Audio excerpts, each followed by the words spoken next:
예, 학생 여러분, 전반부에 이어서 후반부 마케팅의 거시적 환경에 대해서 말씀드리도록 하겠습니다. 우리가 전반부는 마케팅의 내부 환경, 미시적 환경에 대해서 강의를 했었습니다. 자, 그러면은 거시적 환경은 한마디로 기업 바깥의 인구 통계적 환경, 사회문화적 환경, 경제적 환경, 정치법률적 환경, 기술적 환경 등 좀 더 넓은 광범위한 의미에서의 환경에 대해서 알아보도록 하겠습니다. 자, 마케팅에 했던 거시적 환경의 첫 번째는 인구의 통계적 환경입니다. 인구 통계적 환경이란 것은 시장의 규모를 결정짓는 가장 기초적인 요인이 인구지요. 그런데 이제 인구의 어떤 성별 인구, 연령별 인구, 인구 성장률, 출산율, 인구 밀도, 직업별 인구 등등 이런 측정 가능한 인구의 특성들을 말합니다. 그래서 이런 이제 인구의 특성이 기업에 영향을 준다는 겁니다. 우리나라 인구는 대강 한 5천만이죠. 5천만의 인구가 세계 10위권 내에 경제 대국이 됐다는 것은 사실은 상당한 문제인데, 상당한 건데요. 중국이 우리보다 1인당 국민소득은 낮지만은 세계에서 주목을 받는 것은 무슨 13억이라는 그 거대한 인구 때문입니다. 앞으로 인도가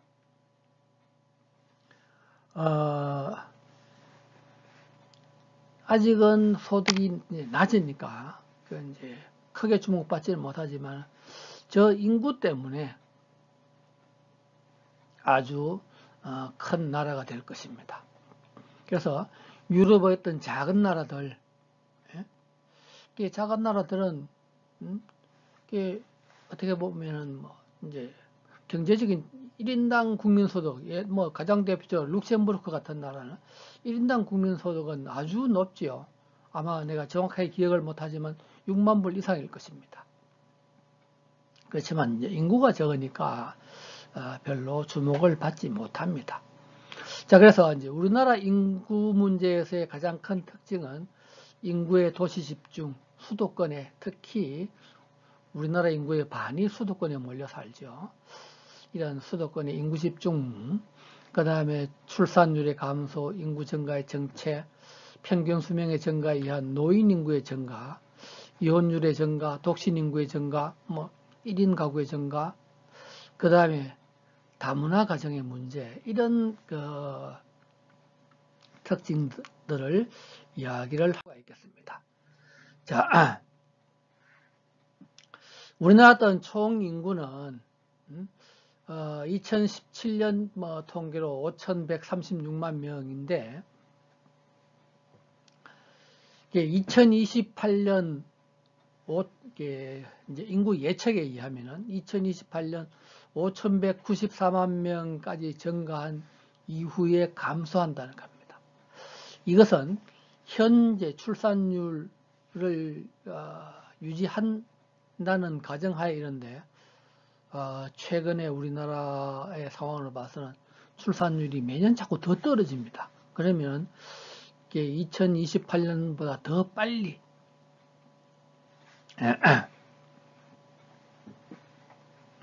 인구가 또한 줄어들 것이고 2067년에는 3,929만, 즉 4천만 인구 밑으로 내려갈 거라는 얘기죠.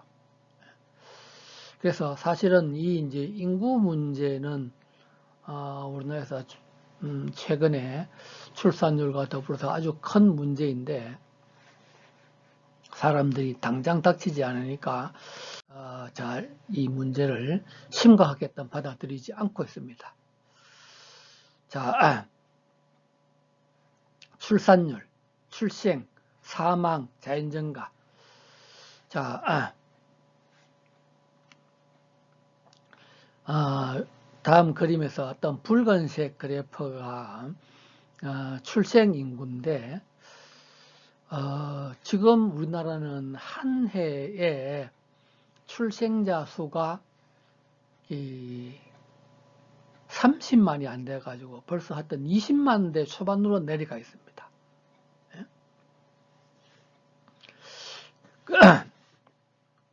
우리가 이제 과거 한때는 한 해에 거의 90만, 100만, 어느 해는 100만 이상이 태어났다고 합니다. 100만 이상이 태어나서 지금 2017년도를 기준으로 어떤 30만 이하로 어떤 내려가 있고요. 뭐 어떤 머저나 그야말로 20만 대까지 또 내려갈 예정입니다. 거기에 비해서 이제 사망자는 지금 사실은 이제 평균 수명의 증가로 인해 가지고 이제 사망자 수는 뭐 현재는 거의 이제 20만 대 하는데 지금 이제 베이비 부머 세대들이 인구가 많죠. 그 사람들이 이제 사망하는 뭐 2030년대, 40년대 가면 이제 사망자 또 늘어가서 자연 증가가 오히려 또 이제 줄어드는 어떤 이제 이런 시기가 온다는 겁니다.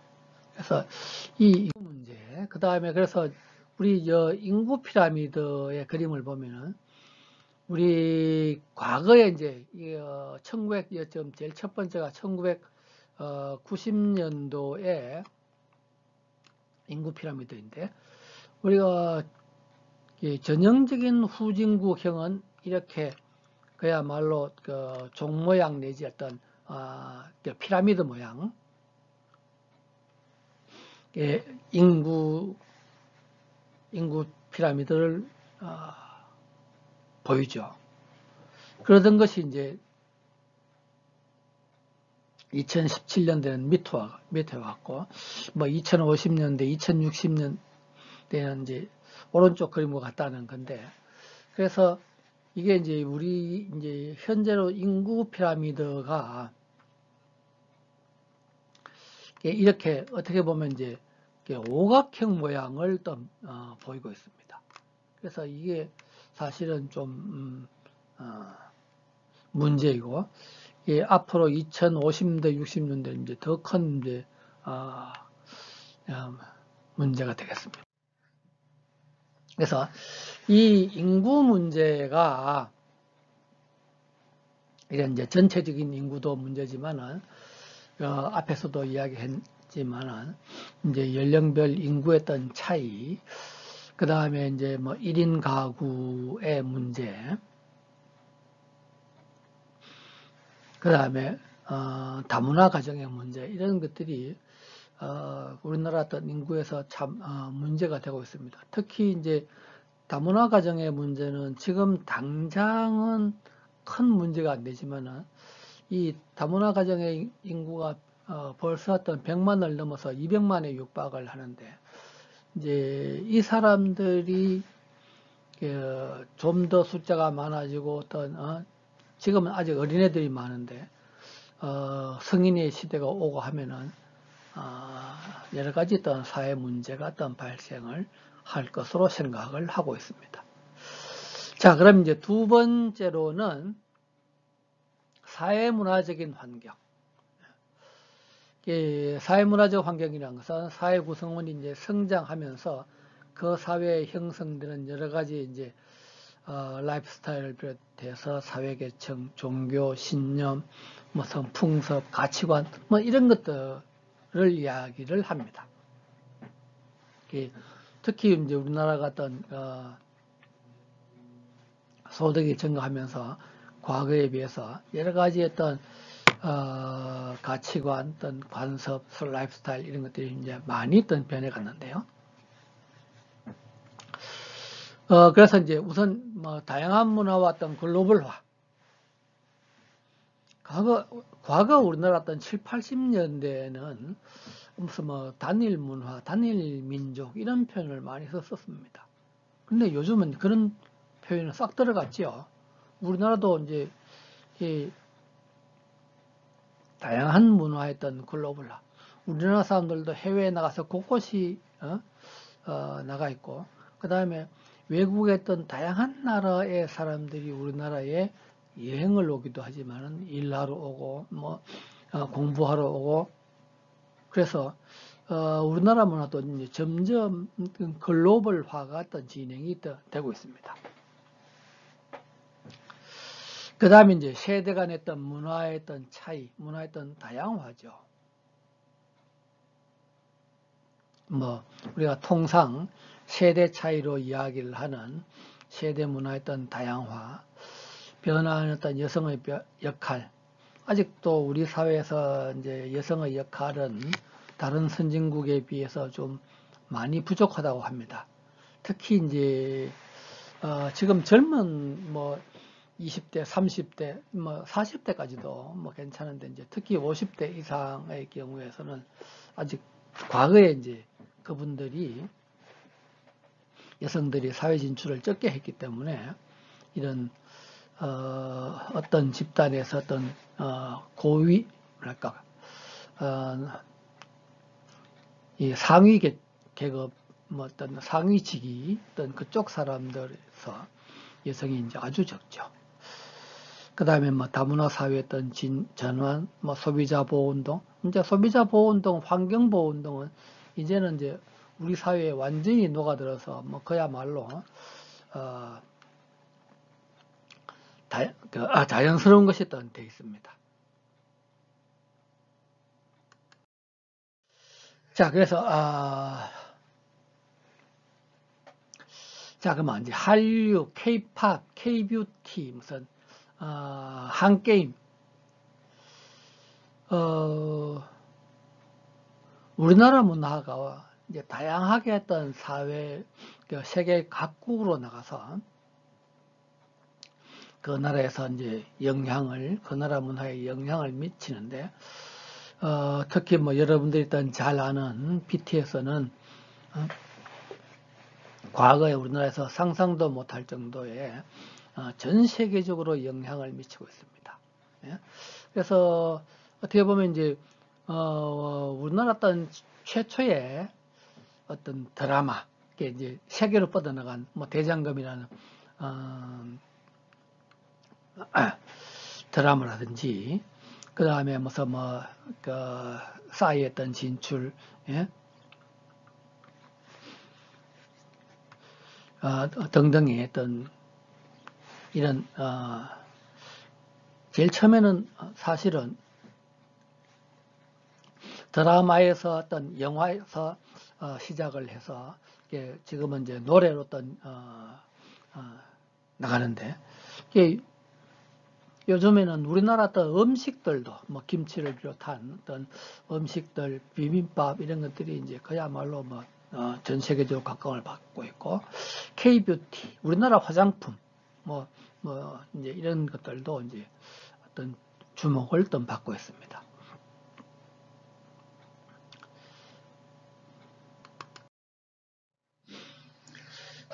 그 다음에 이제 요즘에 또 우리가 사회를, 초연결 사회라는 표현을 썼는데, 제4차 산업혁명, 무슨 IoT, 예? 그야말로, IoT로 인해서,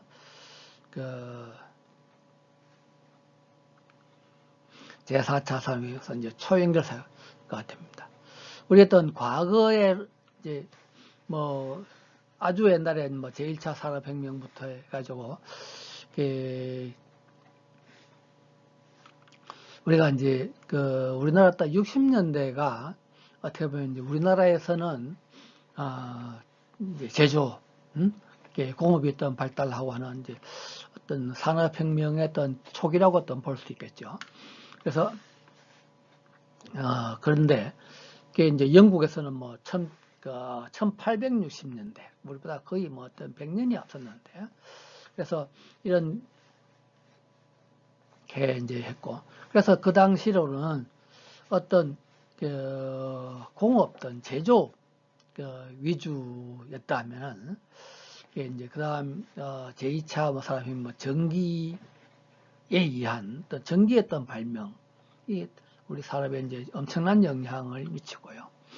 그 다음에 이제 3차 산업혁명인 것은 컴퓨터의 등장, 인터넷의 어떤 등장, 뭐 이런 것들, 정부화 혁명, 온라인 어떤 가상 공간에서 그 컴퓨터와 스마트폰, 인터넷을 연결하는, 그래서 이런 것들이 이제 그래서 이제 과거 어떤 산업혁명이 무슨 뭐 비교 우위였다면은, 정보화 혁명에서는 이제 경쟁 우위였다면, 초연결 사회,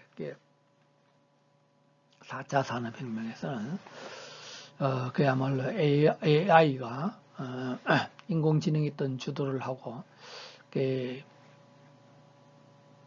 IoT라든지, 먼저 이런 것들이 초연결 사회가 됩니다. 저 사회의 어떤 전체를 다 어떤 연결해서 그런 사회로 어떤 바뀌어 가고 있고, 오히려 어떤 이제 경쟁 사회가 아니라 어떤 협업 사회가 되어가고 있는 어떤 그렇게 가고 있습니다. 그래서 IoT는 자동차라든지 냉장고, 시계 등 모든 사물에 이제 인터넷을 심어서 그것이 인간과 어떤 상호작용을 하게끔, 주택 내에 있던 모든 사물을 외부에서 원격 조종 하고 있고, 스마트 주택, 스마트 도시. 자, 여러분들 우리는 버스 정류장에 가서 여러분들 버스 중에 도착하면 뭐 하나요? 내가 타고자 하는 버스가 언제 오게 될지 그것부터 아마 제일 먼저 보게 될 건데, 그런데 이제 어떤 나라 사람들은 우리나라에 와서 그런 것을 보고 깜짝 놀랍니다.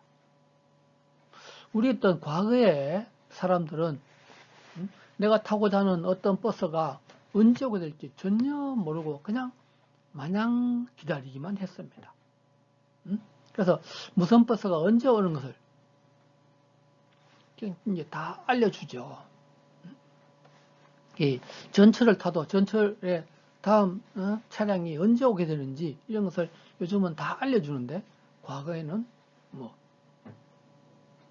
예를 들어서 우리가 어떤 택배를 시키면 택배가 요즘은 이제 뭐 워낙 빨리 와서 그것을 이제 추적 시스템 뭐 할 필요도 없지만은, 그런 추적 시스템에 들어가서 보면은 그것이 지금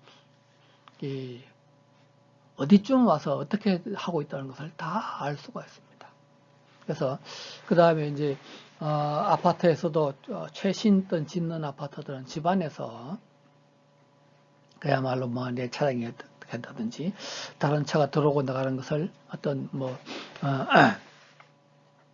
조정을 할 수가 있다든지, 집안에 어떤 냉장고든지 이런 것들을 바깥에서 핸드폰으로 조정을 할 수 있다든지, 이런 뭐 모든 것들이 이제 가능해지는 어떤 시대가 되어가고 있습니다. 자, 이제 그 다음에는 어떤 경제적 환경. 경제적 환경은 소비자의 어떤 구매력과 관련된 소득 수준, 뭐 이제 1인당 국민소득부터 해서 소득 수준, 소비 지출, 뭐 관계, 이자율, 환율, 뭐 여러 가지 사회적 간접자원 등 이런 여러 가지 경제적 요소가 어떤 기업에 영향을 미치니까요. 우리나라는 이제 최근에서 소득이 향상되고 소비 수준이 있던 고도화, 이제 1인당 국민 소득이 3만 불이 넘었었는데, 그래서 이제 경제 수준이 이제 향상되어 있다는 거. 그러면서 이제 경제 규모가 커지면서 경제의 성장률은 낮아졌어요. 과거 어떤 7, 80년대에 1년에 거의 10% 이상 성장하던 해도 있었는데, 올해 요즘은 뭐 2%, 3% 성장이 힘들죠. 그 다음에 이제 낮은 이자율과 저축의 감소, 이제 그러면서 생활 수준의 양극화, 이런 이제 정보화 혁명 시대에 어떤 제일 문제가 뭐냐면은 양극화 문제입니다. 이 정보의 격차로 인해서 부자는 더 부자가 되고 가난한 사람들은 더 가난해지는 이것이 이제 세계적인 추세인데 이제 이런 문제라든지 경제에서 국경이 없어졌다는 것이죠. 뭐 그것은 여러분들이 이제 피부로 느낄 텐데 이런 문제들. 자, 다음 그래프를 이제 한번 보시면은 우리나라 1인당 GDP를 달러로 표시했던 것입니다. 과거 어떤 60년대에 아주 어떤 미미하게 어떤 증가되다가 이쪽을 보면 이제 뭐 6, 70년대를 보면은 우리나라 60년대 100달러도 안 되던 시절이 있었으니까요. 그러다가 어느 정도 조금 우리가 이제 살만하게 된 것이 1986년 아시안 게임, 88년 올림픽 했던 그 정도부터 좀 어느 정도 우리나라가 살기 좋게 됐습니다. 그래서 1964년도에 우리나라 전체 수출이 1억 달러밖에 안 됐고 요즘 뭐 어지간한 기업 중소기업들도 1억 달러 정도는 합니다. 64년도 1인당 국민소득이 103달러였답니다. 그러던 것이 77년도에 100억 달러를 넘었었고 1인당 국민소득이 1000달러가 넘었었다는 겁니다. 그 다음에 이제 95년도에 청구했던 95년도에 수출 1000억 달러가 되고 1인당 국민소득이 11,000달러. 그래서 쭉 우리나라 올라가다가 이렇게 이제 팍 꺾인 것이 이제 여러분들이 뭐 이제 많이 이야기 들었던 IMF 때고요. 그 다음에 이제 여기 그 다음에 또 팍 꺾이는 데가 2008년도 9년도 어떤 금융위기 때입니다. 그래서 우리나라 어떤 반세기 만에 1인당 국민소득이 그야말로 어떤 300배 이상, 거의 뭐 400배 정도 증가했고, 수출은 어떤 11,000배 이상, 거의 뭐 12,000배 정도 어떤 증가를 했다는 겁니다. 2차 대전 이후에 특히 우리는 이제 50년도에 전쟁을 겪었지요. 이렇게 2차 대전 이후에 어떤 식민지로부터 독립을 해서 50년도에 어떤 전쟁을 겪고 난 이후에 이렇게 비역적으로 성장한 나라는 우리나라가 전 세계에서 어떤 유일한 나라입니다.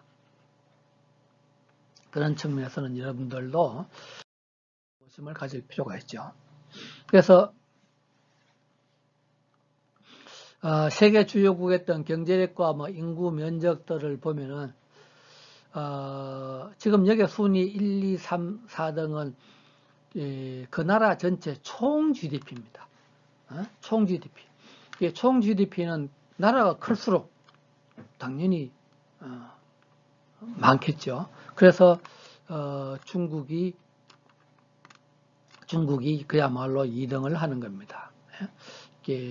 미국이 했던 뭐 당연히 1등이고요. 그 다음에 이제 일본, 독일, 뭐 영국, 프랑스 이렇게 쭉 되는데, 그래서 이제 1인당 GDP는 보면 미국이 뭐 여기 2018년도 기준으로 62,000달러, 중국도 이제 만 달러가 넘어섰네요.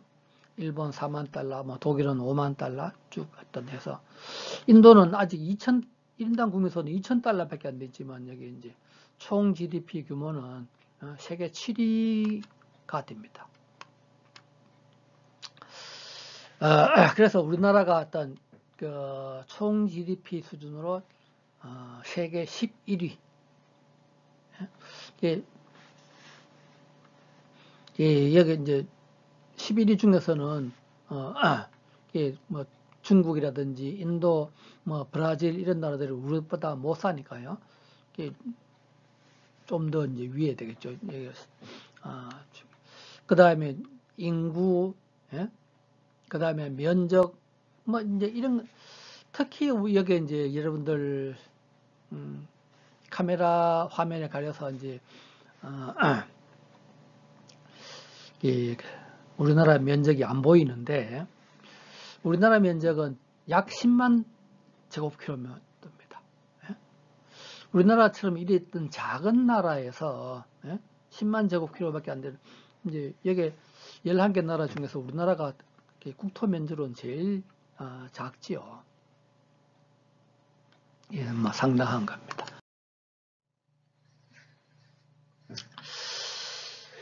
자,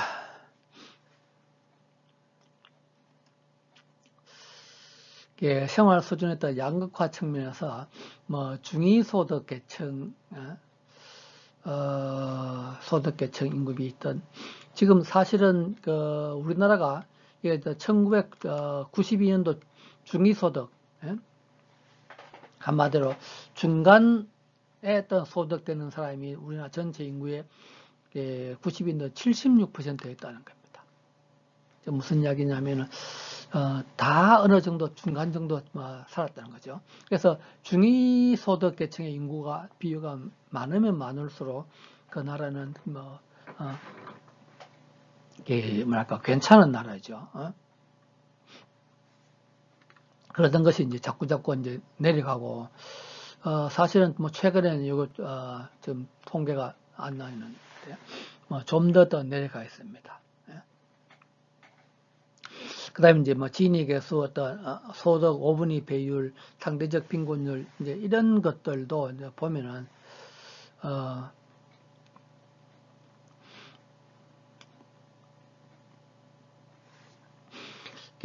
진위 계수가 어떤 0.306, 2006년도 306에서 지금 뭐 2016년도 어떤 304 정도 되는데 사실은 이제 뭐 순전히 어떤 통계만 봐서는 크게 우리나라가 이제 많이 나빠지진 않았는데 이제 어떻게 보면은 사람들이 느끼는 소득의 격차 양극화는 좀 더 뭐 심해지는 것 같습니다.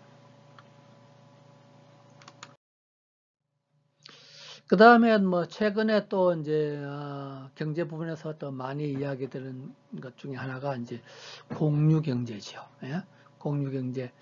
예, 뭐 여러분들도 아마 어디 해외 여행을 간다든지 아니면 국내에서도 어디 이제 다른 도시 여행 갈 때 아마 호텔이나 모텔을 이용하는 경우도 있겠지만 에어비앤비를 통해서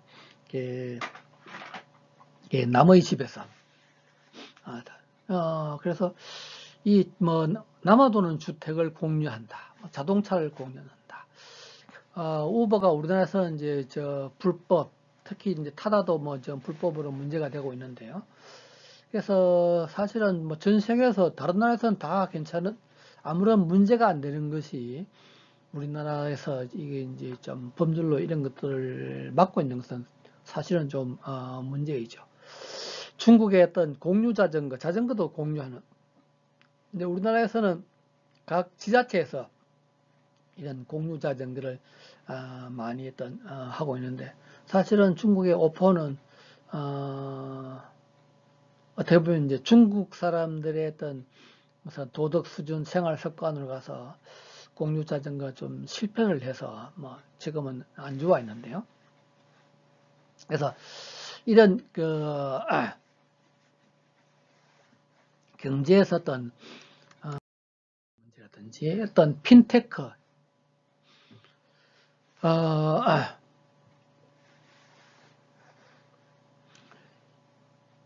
우리가 이제 모바일, 인터넷 이런 이제 우리 과거의 어떤 금융은 그야말로 이제 어떤 사고를 대비해서 오프라인에서 어떤 모든 것이 행해졌었습니다. 그러던 것이 이제 인터넷에서 뭐 겨우 이제 2채 정도나 하고 뭐 어떤 그런 정도였었는데 그래서 이제 오프라인 어떤 점포가 없는 인터넷 내지 모바일 상에서의 점포만 가지는 K뱅크라든지 요즘은 이제 특히 카카오뱅크, 요즘 K뱅크보다는 카카오뱅크가 훨씬 더 큰데요. 그라든지 이런 뭐 삼성페이, 카카오페이 이런 것들을 통해서 결제를 하는 거라든지. 그래서 이 이제 금융시장에서 여러 가지 이제 특히 뭐 P2P 간 거래라든지 이런 것들이 이제 각광을 받고 있습니다. 자,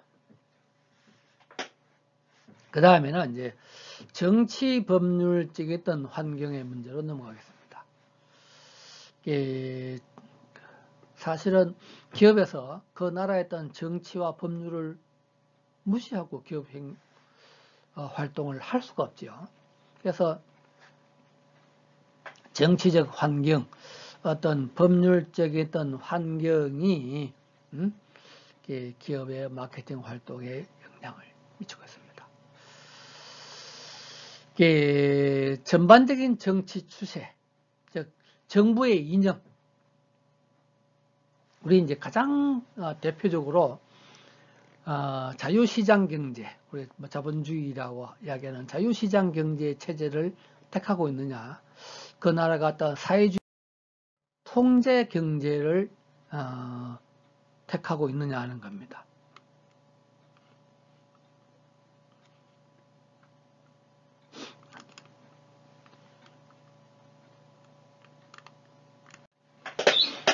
그래서 중국 같은 나라는 이제 경제는 자유시장 경제의 상당 부분을 그야말로 도입하고 있지만 정치가 아직도 공산주의, 사회주의 정치 체제를 유지하고 있죠. 영국이란 나라는 전통적으로 이제 보수당과 노동당이 집권을, 그러니까 두 양당이 있으면서 보수당이 집권을 하면 자유시장주의 경제를 택하고 있고, 노동당이 집권을 하게 되면 사회주의 요소를, 사회주의 경제 요소를 상당 부분 가미를 하고 있습니다. 그 다음에 이제 그런데 이 사회주의 경제는 이제 배급에 의한 사회주의 경제는 전 세계적으로 실패했다는 것을 여러분들은 잘 알고 있죠. 아직도 뭐 북한 같은 나라가 이제 있긴 있지만은 남미의 많은 나라들이 뭐 가장 어떤 베네수엘라라든지 또 쿠바 같은 나라가 가장 대표적이지만은 베네수엘라는 과거에 괜찮게 60, 70년대는 우리보다 더 잘 살았습니다. 예? 아마 거의 90년대까지도 그랬을 겁니다. 베네수엘라가. 석유가 많이 나니까요. 그러면 정치를 한 어떤 대통령이나 그런 정치 지도자가 사회주의 경제 체제를 채택을 해서 그야말로 국민들에게 계속 나눠주기만 하고, 그래서 국민들은 노동의욕을 잃는 거죠. 가만히 있어도 정부가 그냥 돈을 나눠주는데 일을 할 필요가 없었던 거죠. 그러다 보니까 어떤 경제의 어떤 기반이 무너지고 석유값이 폭락을 하니까 아예 그냥 베네수엘라 같은 나라들은 그야말로 나라가 이제 참 망했는데 쿠바도 마찬가지입니다. 예. 그래서 이런 이제 정부의 어떤 이념이 어떠냐, 그 다음에 이제 산업별 어떤 정부 정책, 정부가 어떤 특정 산업에 대해서 대폭 밀어주고 아니면은 어떤 산업에 대해서는 그야말로 통제, 그야말로 억제를 하는 거죠.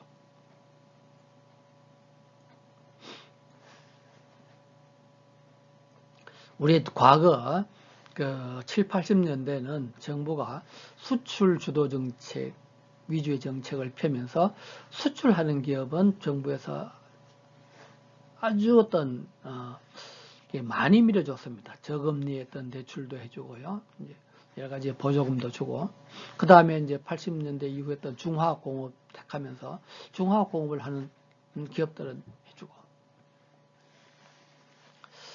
자,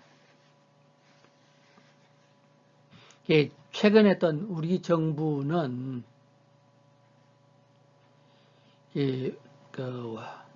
발전에 있어가지고 이제 원자력 발전을 억제를 하고 태양광, 풍력과 같은 신재생 에너지를 어떤 장려를 하는데, 이제 그러다 보니까 우리나라 어떤 사실은 원자력 발전이 그야말로 이런 게 만에 하나 어떤 이제 문제가 생기면 체르노빌이라든지 뭐 일본의 어떤 원자력 발전소 같은 그런 경우에 이제 큰 문제가 되긴 되지만 요즘 여러 가지 기술로 인해서 과거에 그런 경우는 극히 일어날 가능성이 적다는 겁니다. 이제 그런 상황에서는 가장 싸게 전기를 생산할 수 있는 거죠. 그 다음에 태양광이나 이런 풍력들은 아직도 여러 가지 기술 발전의 어떤 미비점으로 인해 가지고 많은 양의 전기를 생산을 할 수가 없는 것입니다. 그 다음에 우리가 이제 석탄 발전은 이제 뭐 미세먼지부터 해서 여러 가지 문제로 이제 가능하면은 억제를 하는 거고요. 그 다음에 이제 가스, 천연가스로 의한 발전을 하는데, 이 가스 발전은 비용이 너무 비싸게 친다는 게 문제가 있죠.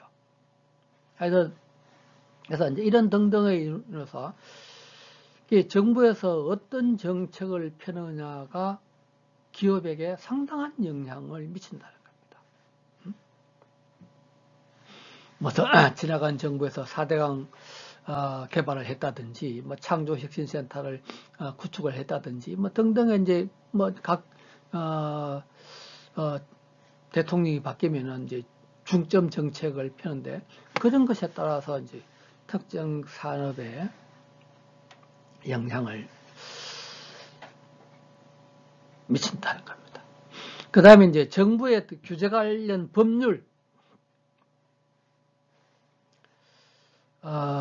우리나라 법률과 미국이나 어떤 중국 같은 나라의 법률의 가장 큰 문제가 뭐냐면 포지티브 규제와 네거티브 규제의 차이에 있습니다. 무슨 이야기냐 하면은 우리나라 법률은 모든 것들이 이러이러한 열거하면서 이러이러한 것들을 할 수 있다는 겁니다. 근데 이제 반대로 미국이나 어떤 중국 같은 나라는 이러이러한 것들은 할 수 없다라고 규정되어 있다는 겁니다. 자, 여러분들 이제 가장 대표적으로 여러분들 차를 몰고 길을 가다 보면 이제 유턴을 할 수 있는 데가 있고 할 수 없는 데가 있습니다. 우리나라는 포지티브 규제를 하기 때문에 사실은 모든 데에서 유턴을 할 수가 없습니다. 그 다음에 유턴을 할 수 있는 곳만 표시를 해놨어요. 네? 길을 가다 보면 유턴을 유턴을 할 수 있다라고 표시한 데서만 유턴을 할 수가 있습니다.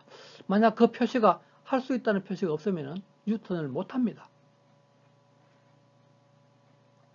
그런데 미국은 반대로 모든 도로에서 유턴을 할 수가 있습니다. 할 수 없는 곳만 표시를 해놨습니다. 할 수 없는 곳만. 이건 무슨 차이가 있느냐 하면은 기술 개발이 막 진행되고 하면서 어떤 새로운 신기술이 개발되면 법률이 못 따라가죠. 법률이 못 따라간다는 것은 그런 규제가 뭐 할 수 있다, 할 수 없다가 아예 없는 겁니다.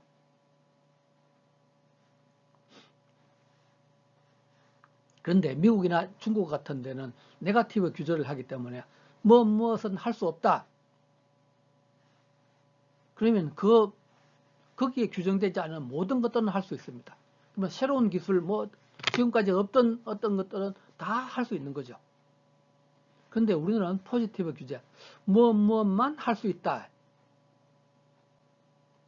이게 무엇만 할 수 있기 때문에 지금까지 없던 새로운 것들이 개발되면 그것은 할 수 없게 되는 거죠. 왜? 무엇만 할 수 있다고 그것만 가능하기 때문에.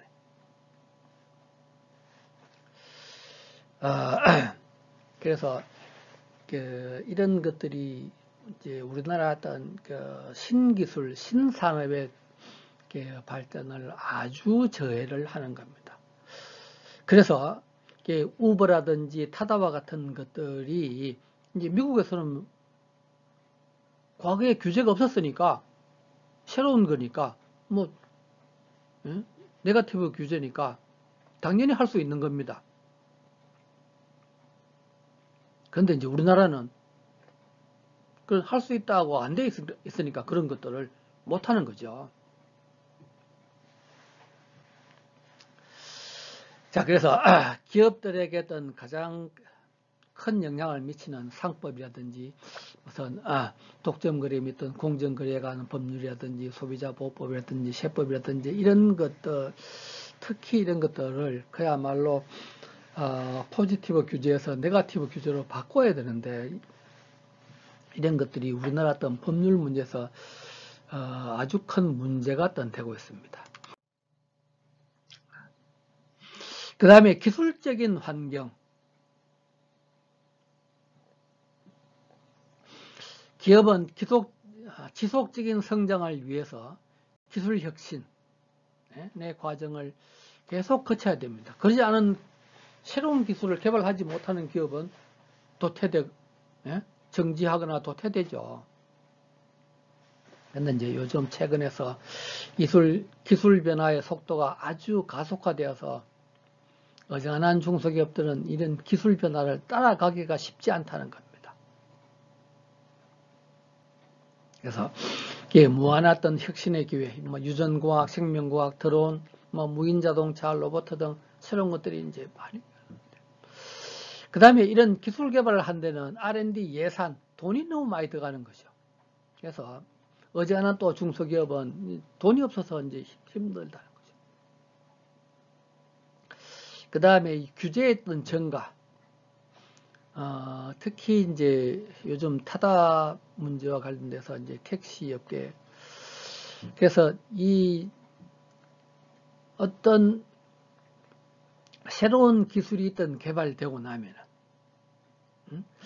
기존에 했던 여러 가지 이익단체라든지 그런 단체들이 로비를 해가지고 규제를 자꾸 만드는 겁니다. 과거에 영국에서 어떤 법률이 있었느냐 하면은 적기조례, 붉은 깃발 법률, 레더 플래그 액트라고, 이 붉은 깃발, 한자말로는 적기조례, 붉은 깃발 법률이라는 것이 생기는데, 즉 자동차가 생겨나니까 그 전에 인력거를 몰던 사람들이 다 직업을 잃을 판이죠. 그래서 이 인력거를 몰던 사람들이 뭉쳐가지고 국회에다가 로비를 하고 법률을 만드는 겁니다. 그래서 자동차가 갈 때는 자동차 앞에 자동차가 간다고 붉은 깃발을 든 사람이 자동차가 가니까 비켜라, 사람들 인력거 비켜라. 붉은 깃발을 앞에 든 사람이 가게 되고 그 뒤를 자동차가 따라가는. 여러분 상상을 한번 해보십시오. 물론 초기의 자동차는 지금의 자동차하고는 속도라든지 모든 것이 변화가 안 되겠지, 비교가 안 되겠지만은 자동차 앞에 걸어가는 사람이 깃발을 들고 걸어가고 그 뒤를 자동차가 따라간다. 그게 말이 되겠어요? 그런 법률이 영국에서 만들어졌고 그 법률로 인해 가지고 이 영국에서 가장 먼저 자동차가 만들어졌지만은 이 자동차 산업은 이제 그 유럽 본토, 프랑스나 어떤 독일로 건너가 가지고 그래서 독일의 어떤 자동차 공업이 지금 뭐 세계적인 자동차 공업 회사가 되어가고 되었죠. 그게 그 한 법이 잘못 만들어지면서 영국의 자동차 산업이 제일 먼저 자동차가 만들어졌지만 10년, 20년 늦어진 겁니다. 우리나라에서도 사실은 이 타다금지법 같은 이런 법률이 만들어지는 것은 우리나라 어떤 기술 발전에서 아주 문제가 많다고 어떤 생각을 합니다. 우리가 이제 이런 드론들도 초기에는 뭐 이제 드론에서 장난감으로 만들어지고 뭐 카메라를 일단 장착을 하고 하다가 요즘 택배도 하고 드론으로 농약도 뿌리고 씨앗도 뿌리고 농업에서도 사용되고요. 이렇게 이제 많이 했던 가고 있는데 최근에는 그야말로 이제 사람이 타는 드론으로 해서 드론 택시까지도 만들어지고 있죠. 그래서 자율주행차, 로봇, 로봇의 발전도 제일 밑에 하단에 했던 그림은 일본에서 로봇에 의한 호텔에서 손님을 접대하는 것들이고, 이게 이제 가운데 했던 그것은 이제 3D 프린터로 어떤 그야말로 이제 물건을 이렇게 만든 겁니다. 자, 기술의 어떤 형태는 여러 가지 이제 영향을 미치는데 완전히 새로운 산업과 새로운 시장을 만들 수가 있다. 새로운 산업. 컴퓨터가 만들어지고 인터넷이라는 것이 만들어지면서 과거에는 상상도 할 수 없던 이런 새로운 산업, 새로운 시장이 만들어졌어요.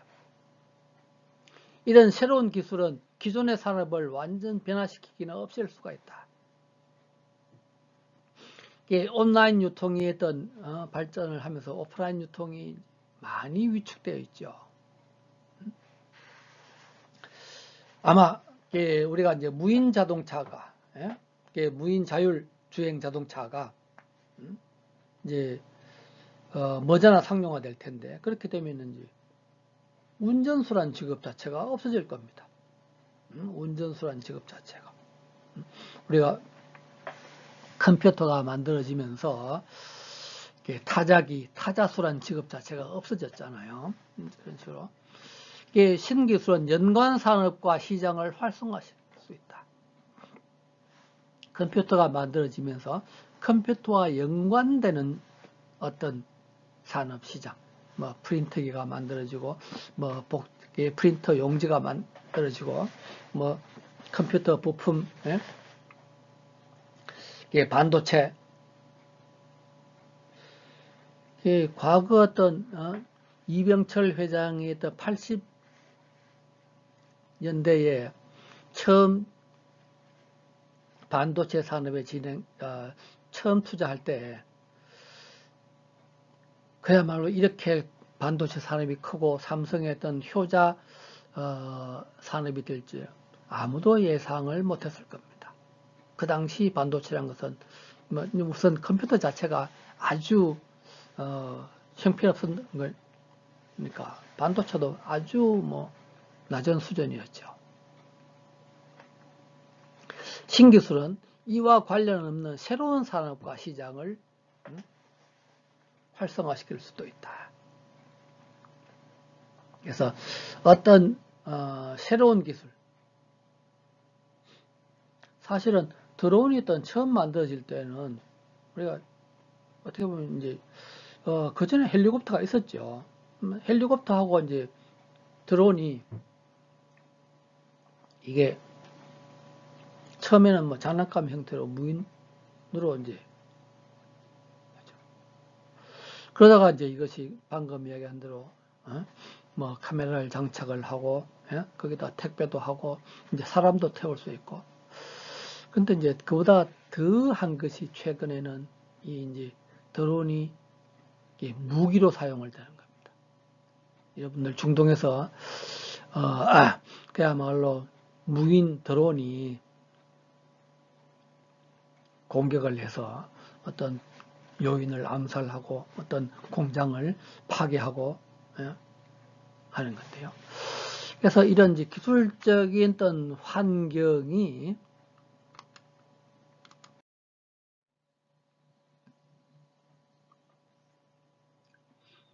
기업에 영향을 미칩니다. 우리 이제 그 4차 산업혁명은 한 2, 3년 전부터 이제 아주 많이 이야기되고 있는 화두인데요. 그래서 1차 산업이었던 전기기관에 기반한 기계화혁명이었다면 2차 산업혁명은 전기 에너지에 기반한 대량 생산 혁명이었다. 그렇다면 이제 3차 산업혁명은 컴퓨터, 인터넷 기반의 지식정보혁명이었다면 4차 산업혁명은 인공지능, AI 기반의 지능정보혁명이다. 그래서 인공지능이 아마 이제 앞으로는 중요한 그야말로 기술 산업이 될 것이다. 몇 년 전에 알파고란 그야말로 인공지능 컴퓨터가 이세돌이라는 사람과 어떤 바둑을 둬서 이 인공지능이 이제 AI가 이겼는데요. 애플의 어떤 게임에서 뭐 시리라는 것이라든지 IBM의 왓슨이라든지 이런 것들이 왓슨 이제 퀴즈 이제 미국에서 퀴즈 대기를 해가지고 이겼죠. 그래서 유엔의 어떤 미래 보고서에 의하면은 2045년이 되면은 인공지능이 인간의 지능을 앞설 것이다. 뭐라고 했다는 겁니다. 그래서 인공지능이 만들었던 새로운 시장은 지금 뭐 이제 여기에 보이는 바와 같이 이렇게 이제 다양한 분야에서 인공지능이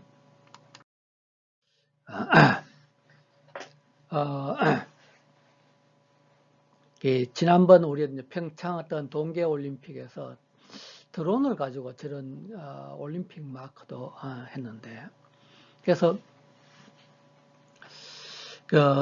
중국의 어떤 이항184라는 회사는 드론을 가지고 사람을 태워서 작년 7월에 이미 시험 비행을 마쳤고요.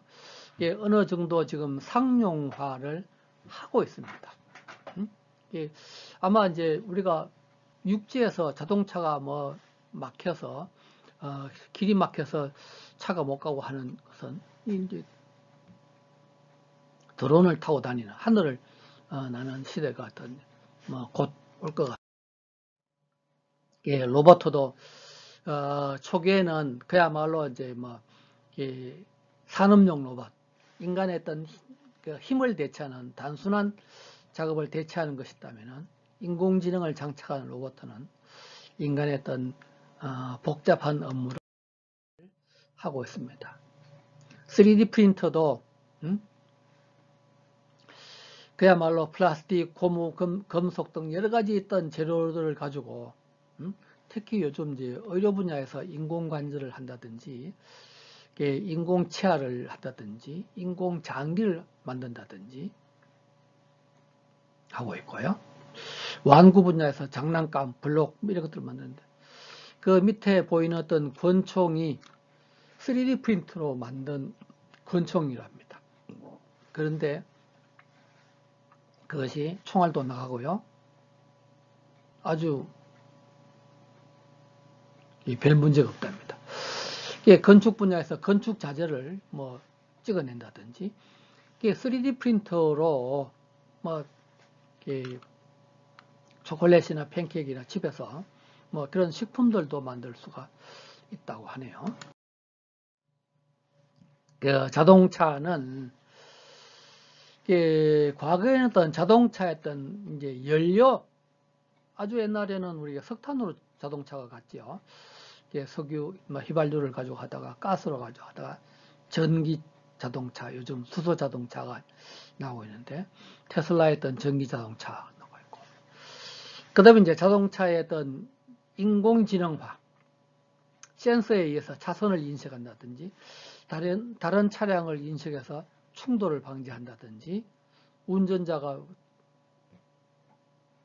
졸리면은 졸림을 방지하도록 갖다 뭐 아주 큰 소리를 낸다든지, 그다음에 이제 GPS를 이용해서 뭐 목적지를 찾아가는 이런 이제 무인 자동차가, 무인 자율주행차가 이제 지금 일부 꽤 많이 이제 상용화 단계에 들어가고 있습니다.